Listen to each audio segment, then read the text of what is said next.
They called him a scientist. Some called him a hero. Others a rogue.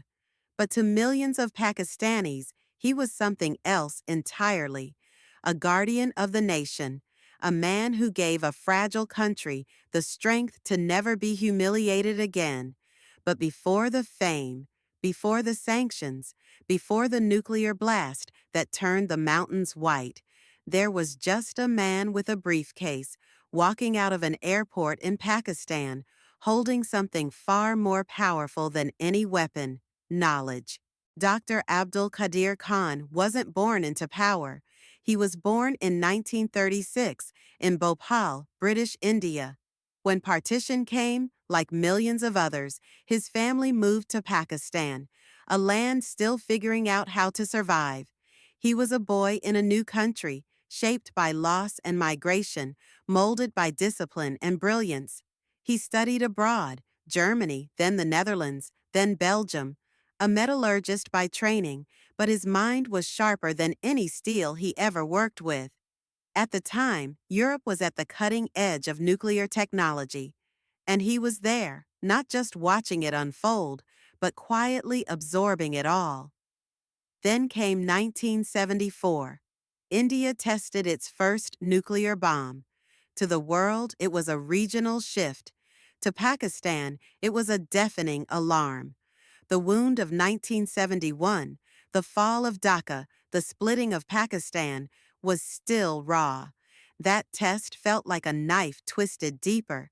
Pakistan was vulnerable, alone, and unarmed. Dr. Abdul Qadeer Khan saw what was coming. He knew what India's test meant, not just for Pakistan's defense, but for its survival. That year, he wrote to Prime Minister Zulfikar Ali Bhutto with a bold offer. "I can help you build the bomb." Bhutto summoned him, and that meeting would go on to change history. With the quiet nod of the state, Khan returned to Pakistan. Not as a guest, not as a scientist, but as the architect of a secret revolution.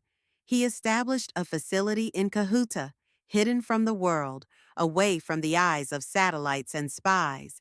It was codenamed KRL, Khan Research Laboratories. And then the silence began. Years of silence. Years of back-channel acquisitions, covert intelligence work, physics, enrichment, and unthinkable risks. The centrifuges he helped develop spun at blistering speeds. The material they produced? The raw essence of destruction and of defense. International agencies caught wind. Sanctions followed. CIA eyes were everywhere. But the program moved underground, deeper, darker, untouchable. In those hidden labs, under flickering fluorescent lights, Pakistan's fate was being rewritten by a team of patriots who refused to let their country be a nuclear hostage. Khan became a myth. His name never left official documents, but it echoed in whispers, in coded phrases, in conversations heavy with urgency. Some say even Pakistan's leadership didn't fully know how far he had gone, until he had already done it. And then came May 1998.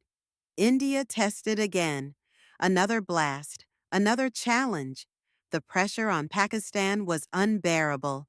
The world begged it not to respond. Billions in aid were promised, threats delivered. But the choice was clear. Within weeks, on May 28, 1998, Dr. Abdul Qadeer Khan's creation spoke in fire and fury. The ground in Chagi trembled, the mountains cracked, the skies held their breath, and Pakistan, for the first time, stood equal. The world gasped. The Muslim world had its first nuclear power. A nation once dismissed, now armed with deterrence. That wasn't just physics. That was vision. That was sacrifice. That was Dr. Abdul Qadeer Khan. But not every hero's journey ends in applause. Years later, controversy arrived. Allegations, proliferation, confession on state TV. A national icon suddenly painted as a rogue element. The man who gave Pakistan the bomb was now a man under house arrest. Some said he crossed lines. Others said he was a scapegoat.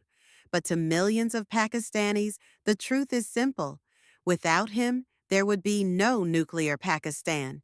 Without him, no deterrence, no pride in Chagi, no silence of peace.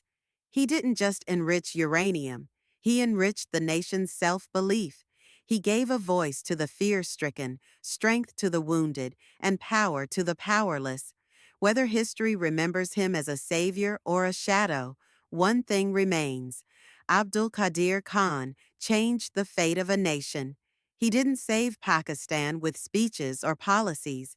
He saved it with centrifuges, secrecy, and science. And in that silence, behind blast-proof doors and coded wires, he gave his country what it needed most, a shield, and in that shield, a future.